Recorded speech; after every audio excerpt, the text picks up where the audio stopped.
I'm Arati. Welcome not to my usual studio in London, but to my hotel room in Berlin. I'm here for a few days to support one of my oldest friends. We went to art college together, we've known each other for 27 years, and I met my husband through her. Rohini Devasher is Deutsche Bank Artist of the Year 2024, and she's having a solo exhibition at the Palais Populaire in Berlin. It's called Borrowed Light, and it's on until March 2025, so if you're in Berlin, please do go take a look and support her.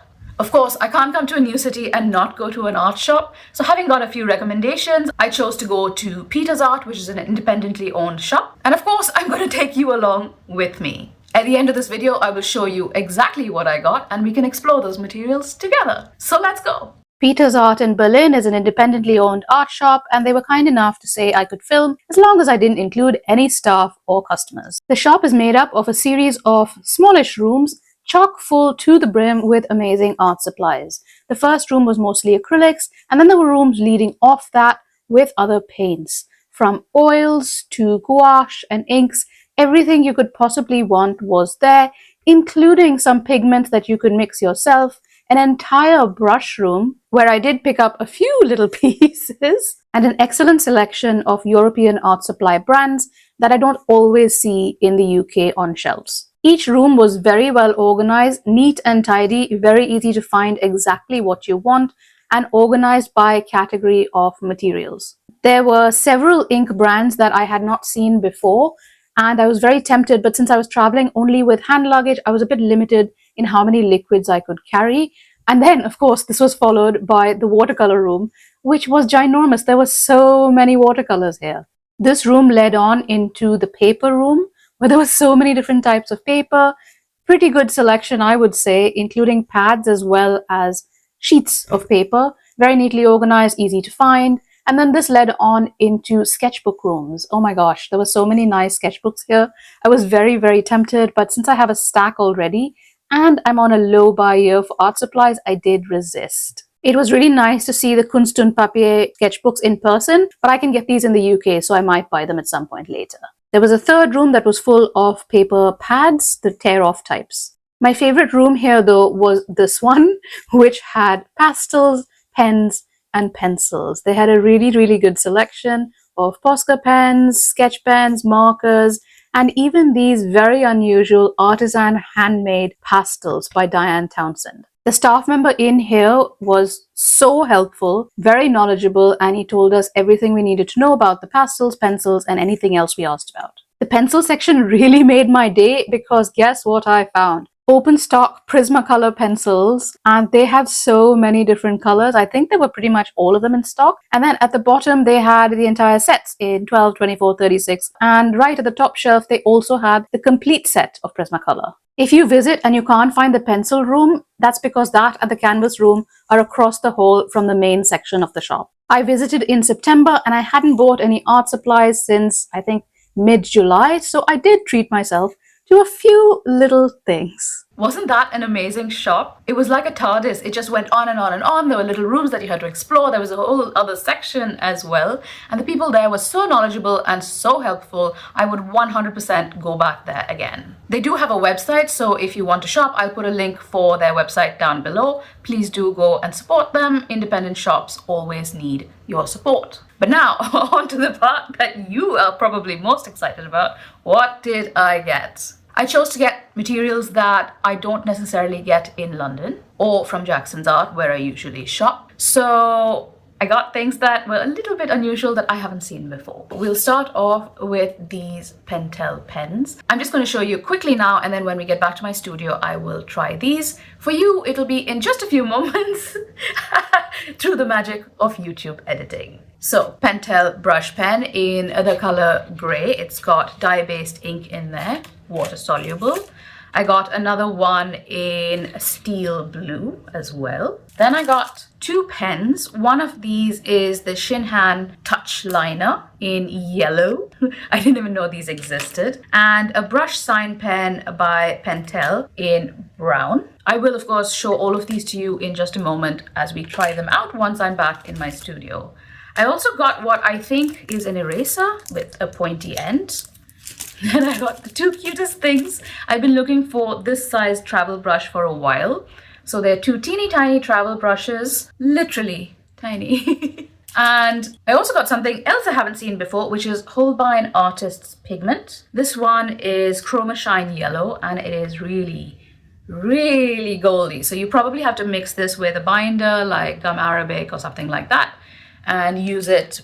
I think you can use it as a watercolor or as an acrylic. So we'll experiment with that. Then I got Iridescent acrylics by Holbein. This will be interesting because I haven't tried these before. They're somewhat similar to the Chroma Shine, but they're actually acrylic paint. So we'll try these as well when I get back into my studio. Then I got 3 brushes by DaVinci. I tried to get only things that either I haven't seen or that are made in Germany, and these DaVinci brushes are made in Germany. 3 lovely flat brushes. I use flat brushes far more than any other type of brush. Well, the highlight of this trip, and what I probably spent the most time choosing, was some Prismacolor pencils. Now, I have been wanting to try these for ages. I actually have an empty box of Prismacolors in which I keep other color pencils that I got off eBay or something like that. But I've never seen Prismacolor pencils in an art shop in London open stock. I don't think I've even seen them in packs. So this was a real find. I got a bunch of colors. I only got the colors that I don't necessarily have in other color pencils because if you've been watching my channel for a while, you know I have a lot of color pencils. So I got these, and I'm sure you can't wait any longer for me to try these out. So through the magic of editing, let's go back to my studio. I've got my swatch book here in which I'm going to swatch everything. Let's get started. I've already popped some little details here so that we don't have to get confused about exactly what I'm doing. You're wondering what these are. These are the Lumos pen tips. Video coming soon. I just have to edit it. Let's start with the Pentel color brush in the gray. The instructions do say that before use, I have to hold the brush pen upward and unscrew the clear barrel in a clockwise direction. Remove the red protective shipping ring from the cartridge and then replace the barrel and tighten. So let's do that. Whoa, that's a bit hard to open up. There's a massive red arrow there. Unscrew the clear barrel, remove that, and screw that back in place. Anti-clockwise. Okay, so now this might be something to keep for travel so that it doesn't leak. This one is gray. So let me just get some tissue so that it does not leak over everything. And then I'm supposed to squeeze. I can feel it squishing. Nothing's happening so far. I'm going to keep squeezing this, edit it out, and come back when it's unsqueezed. It did take way longer than I expected for it to be squeezed and for the ink to start coming down here. You see that? These take a bit of prep work. I would be interested to see how it works the next time I use it. Alright, so now that the ink is in the full nib, let's see how that works. Oh, that's a lovely gray. I think that would be really nice for sketching when I'm using a pen. And that creates really nice like brush strokes there as well. Interesting. I guess if it was a bit juicier, I might get more thick lines. But yeah, that's lovely. Lovely gray. And I guess I could layer it over as well. And I think these are water soluble. So let's get my water brush in. Yes, lovely. I think this would be really handy when going out for urban sketching. You could do black and white lines with the Lumos pen with waterproof ink and then use this to fill in details. Now, I'm going to go off camera and open this and squish it to get the ink down and come back in a moment. So here's the blue pen, properly squished. Hopefully there's enough to test it out. And that's the steel blue. That is actually really a lovely color. I really like the texture that this pen gives. It's almost like a real brush, although the tip is synthetic, but that's absolutely lovely. Nice color too, isn't it? So that is the steel blue. So these are both the Pentel Arts color brush pens with water-soluble ink. One in gray, number 137, and steel blue 117. The steel blue is also water-soluble, so easy to dissolve like so. I think I really like these. I'm so glad I got these colors because they'll be really, really handy when I go out sketching. This one for skies and things like that. Like imagine a black and white building and then blue skies just to create like a contrast, and gray for details. Now let's try the other two pens I have. And here we have the Shinhan touch liner in yellow. This one is a brush pen like that. So let's try that. Ooh, it's a really bright yellow. It's not very juicy, but it does create a nice thick and thin line. Yeah, quite pleased with that one. It just says yellow, so I guess they've just got one shade of yellow. And then this one is the brush sign pen by Pentel in ultra fine brown. So it's a really, really thin nib. Oh, that is juicy. I love that. So I think this would go really well with those. You can actually fill a larger area with this. Let me just see if it's water soluble. Oops. Let me clean that off first. Yeah, the ink is water soluble in this as well. So a combination of these three, I think, would be really nice for urban sketching. Here's a closer look at the inks. That's the Pentel Arts color brush in gray for that one. Then the steel blue for these two. And then here is the Shinhan touch liner in yellow. The Pentel brush sign pen, ultrafine in brown. Really, really pleased with those. Next, let's try my little brushes. I do have this sketchbook page. I did a video where I cleaned my brushes and then tested all of them just to show you what kind of brush does what. After this, I have got many more brushes, but they're mostly similar to these, so I haven't really tested them. And also these ones are now flat brushes, which are very similar to these, but let's test them out over here. I'm going to actually use some gouache. This is my little travel palette. At some point I'll make a video about this as well, but let me just get that a bit wet. Let me get some water. This is the teeny tiny DaVinci brush 932 travel brush. Ooh, it's really nice and flexible. That is a lovely brush. Very nice. Thick and thin lines, straight edges. Great. I think that'll be awesome. Actually, it's long enough to leave in this bottle here without it getting lost as well.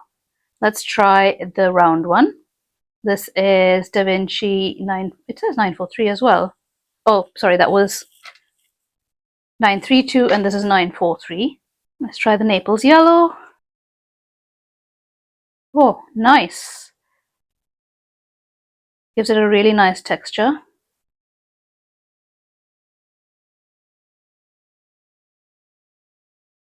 Super pleased with both of those brushes. They are going to be really handy, and they're also not too short for when you're drawing around with these. This one might be a little bit shorter because the length of the brush itself is a little bit shorter, but very comfortable to use. This fits nicely in the space between my thumb and my finger. So very, very pleased with those. And these are pretty much standard flat brushes, so I don't think I'll have any issues with these. But let's try them anyway. Let's get some sepia. Yeah, nice and smooth. Very nice. Quite happy with that.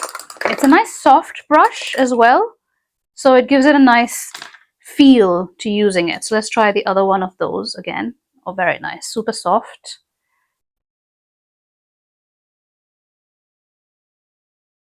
Yeah, I like it. And when used dry brush, it gives it a nice texture as well. And here's the last one, the DaVinci Junior Synthetics. I think this is a children's brush, but it does come in handy for certain textures. That's why can't speak today. That's why I bought it. Yep, nice. This is definitely less soft than these two are, and I think that would be by virtue of it being a children's brush. And it's also, it does stain a little bit in comparison to these. So yeah, I don't mind that. It's just a little difficult to tell whether it's got paint on it or not. Here's a closer look at all the brushes. This one is the Flat Mini number 932. All are DaVinci synthetic brushes. This one is a Round Mini 943. This one is the Junior Synthetic Flat, the blue color here. And then this one is the Flat Fit Synthetic in number 6. This was also in number 6. And then this one is the Fit Synthetic number 4 Flat. I really like these. I think that this one is a bit stiffer and quite likely based for children rather than for artists, whereas I think these are a little bit better quality, the green ones. Now let's move on to the acrylic. In this swatch book, I swatch out basically all of my colors so that I have, at a glance, I know what's where, what's what I have, what I need.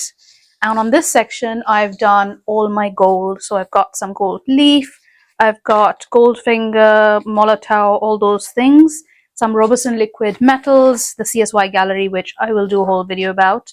And here I've got a space where I've already prepped for the Holbein Iridescent acrylics, which are this, which is powder based, and then this box, which is a set of 10 pre-mixed tubes. Let's pop that over there. And this Chroma Shine yellow, I think is the same as that Chroma Shine yellow. This one here, pop that out. This one is mixed in with an acrylic medium, so it's kind of like metallic acrylic gouache, whereas this one is just pigment powder. So I could really mix this with anything to make a paint, and I could even make it re-wettable, basically water soluble, right? So let's try both of those. I have here a little mixing palette, and in this I'm going to add a little bit of gum arabic. I got this from Jackson's. It's a little 60 ml bottle. And a few little popsicle sticks that I use to take out this stuff. A little bit. I only want to use a little bit because I don't want to waste any. And there we go. I'm going to carefully close this back up, making sure not to get any on here because it has previously stuck and been unable to be opened. So tighten that up. And just as a reminder, it's gum arabic. And I'm going to make sure I don't breathe too deeply so that the powder doesn't flow off somewhere. Ooh, interesting. Get another little stick. And that's what it looks like. It's just a little pigment, kind of greenish gold. And just pop that in there. I don't think I'll need any more, but let me just hold that stick on the side. I'm just going to mix that in. Oh, look. It's turning kind of goldy. Oh, that's lovely. It's like a color shift. Okay, let me just put this away. I don't think I need any more pigment in that. Scrape off this pigment.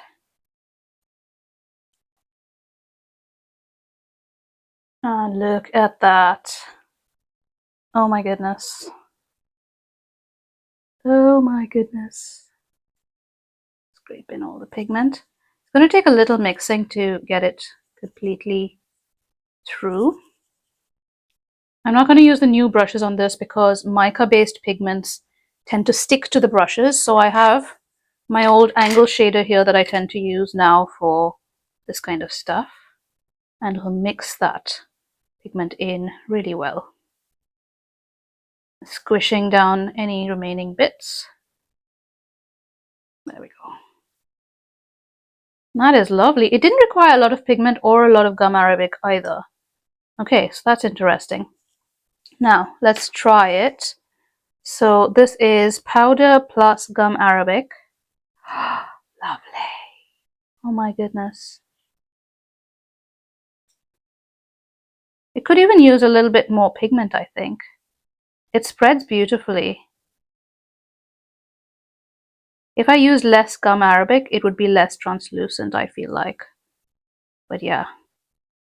Oh, that's so nice. Let it dry and then we'll see what that's like.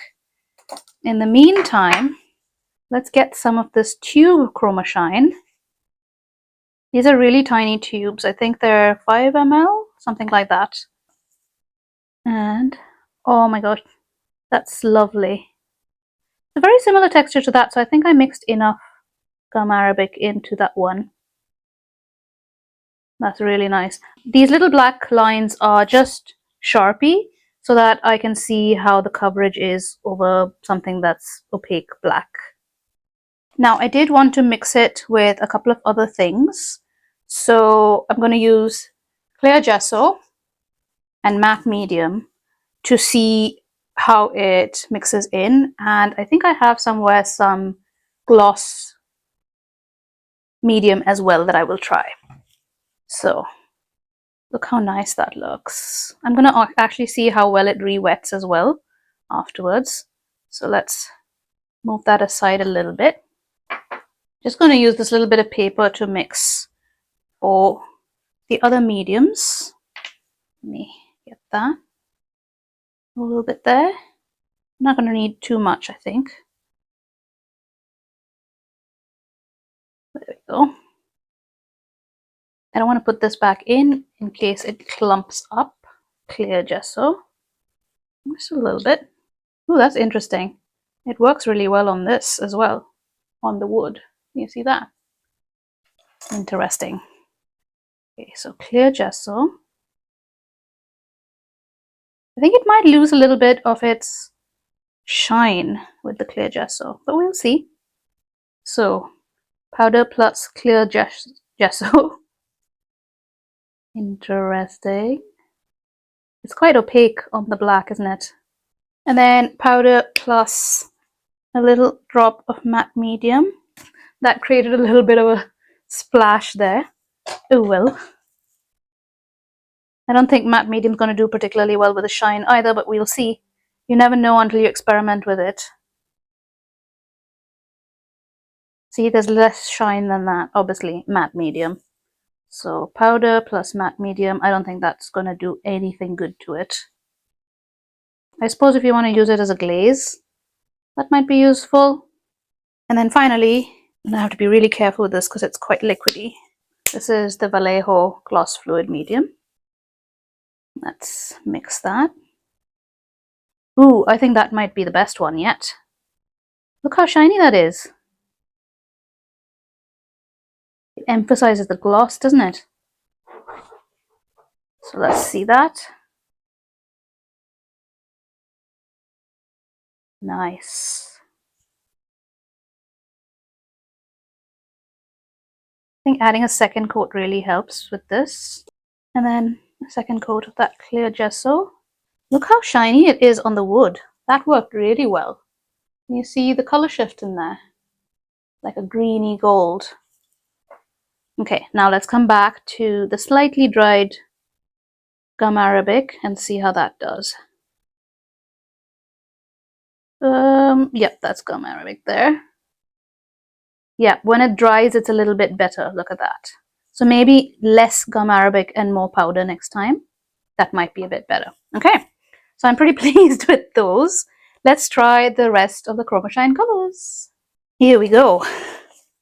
This is Chroma Shine Red. Need to be careful not to pop out as much as I did for that one. Chroma Shine Red. Nice. It's quite sheer on the paper there, but it's quite obvious on the black areas. Nice. And then Chroma Shine Orange. I really like how much the color shift happens when it's a thicker paint. Might require multiple layers. Oops, that's too much water. Let's soak that up a little bit. When there's thicker paint, obviously there's more color shift. So that might be a tip right there. Use it in thicker paint. And then we have Chroma Shine Green. That's beautiful. That is a beautiful color. I can see myself using that a lot. Then there's Chroma Shine Blue. Another gorgeous color. Oh my goodness. I feel like I actually prefer the blues so far. But we shall see. Oh my goodness. Definitely using them with less water is more effective.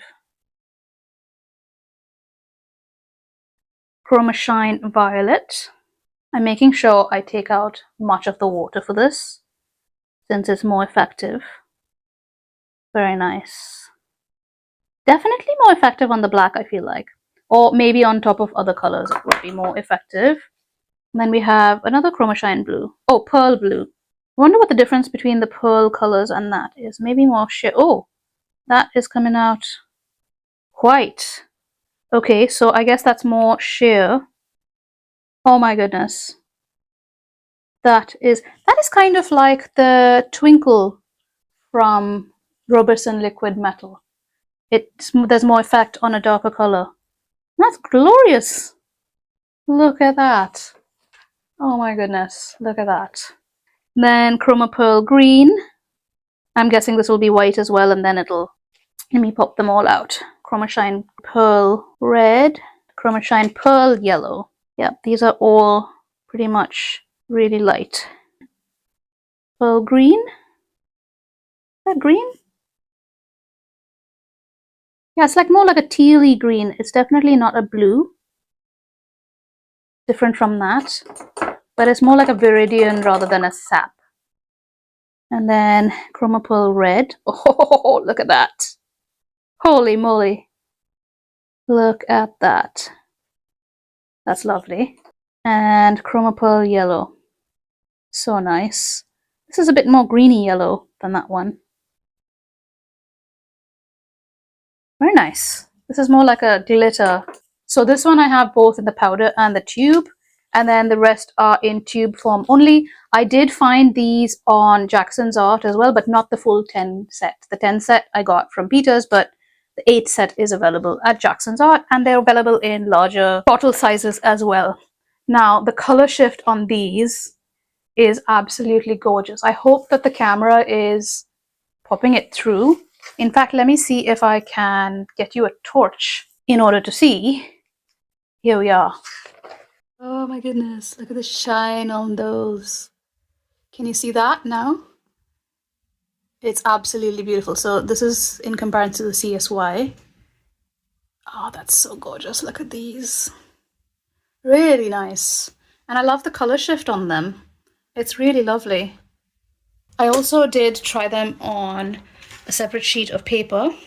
I did the Chroma Shine yellow powder. So here's what the Chroma Shine yellow powder, it's like a yellowy green, looks like on craft paper.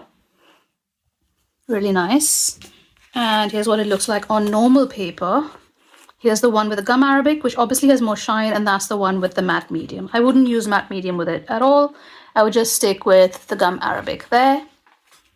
Here's on a different paper, on white paper. And here it is on colored pastel paper. I think it looks its best on a dark background, so I would probably apply it over paint rather than just by itself. Really, really lovely. So this one is just the pigment with gum arabic, and that's the one with the medium. Absolutely beautiful. I think the craft paper one turned out so well. Absolutely love it. So yeah, this one isn't quite dry yet, but I feel like the color shift will be a bit more once it is actually dry. So I'm actually really pleased with these, and these dry really fast as well, the acrylics. So yeah. Next up is the eraser. Do you want me to try this? I can. So here, pencil, erased. It's actually really good. I mostly got it for the pointiness of it, and I think I can like use a craft knife to make it a bit more pointy as well. So yeah, not much to say about the Faber-Castell Eraser. But now, let us move on to the Prismacolor pencils. On the other side of the book, this is an accordion sketchbook like so. On the other side, I have all my pencil swatches, so by color, so that I can add more when I need to. But I've got a separate page here for the Prismacolor pencils. I've written down all the colors that I got, so as I swatch them, I'll be able to tell you exactly what I'm swatching and in which order. Let's start with black PC935. I always like to get a black just to compare the pencils. Now, I have tried this one before because I tried them in the shop before I bought the colors, so I know exactly how soft they are. But, oh, so nice. I do need to experiment with these a bit more and see how they work on top of gouache, which is how I use most pencils. But you can see that it's really nice and smooth. It has a very nice feel to the pencil. So that was black, 935. This one is dark umber. It's a very dark brown. Sandbar brown, 1094. If you're interested, the dark umber was 947. I will show you a detailed look at this. Sandbar brown, so nice. I have not got this color in any other pencil, I think. Then 30% French Grey. Lovely. So nice. This one, so many people recommended this one, which is Putty Beige 1083. Definitely lovely color. This one is Clay Rose 1017. Very, very pretty color. Pumpkin Orange 1032. Golden Rod 1034. They have a very different color palette to some of the European color pencils that I use. I'm not quite sure what their philosophy is. I need to actually check that out. Ginger Root, again, highly recommended by a lot of people. It's kind of like this beigey green color. Artichoke, also highly recommended. Then this one is Moss Green. Always love a deep green. Chartreuse, Lime Green. Kind of like the Linden Green from Winsor & Newton Gouache, actually, which is this one here. That's a good match for that color. Peacock Blue. Oh, definitely not a color I have in any other pencils, I think. And then Copenhagen Blue, which is kind of like Delft Blue almost. And then Black Grape. I thought this was really interesting. Kind of like an aubergine, but way deeper.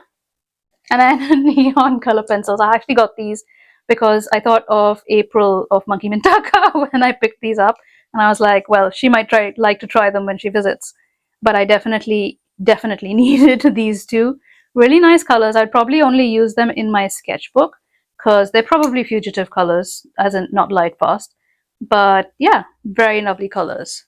So here we are. I'm going to hold this up and show you all the colors close up. Black, PC935, Dark Umber, PC947, Sandbar Brown, 1094. Fairly similar to the color on the pencil, actually. 30% French Grey, Putty Beige 1083, Clay Rose 1017, Pumpkin Orange 1032, Golden Rod 1034, Ginger Root 1084. This pencil isn't as close, like the tip obviously looks like that, but the color on the pencil isn't that similar to the actual color. Nor is Artichoke. I thought it would be a little bit darker than this. That's Artichoke 1098. And then Moss Green, very similar to the actual color, 1092. And then Chartreuse 989, lovely color. Peacock Blue 1027. Copenhagen Blue 906. Black Grape, which I think is my favorite, 996. And then Neon Pink 1038 and Neon Orange 1036. They did have a yellow, but I'm unlikely to use yellow as much. I'd probably use the chartreuse instead. So that's my haul from PETERS Art in Berlin. If you are in Berlin, please do go shop with them. If you are elsewhere in Europe, they have an online shop and a website. Please do go and shop on their website and support a small independent business. They are really lovely in there, very knowledgeable. Highly, highly recommend PETERS Art in Berlin. Thank you so much for watching, and I hope you come shopping with me another time somewhere else. I'll see you in my next video. Bye!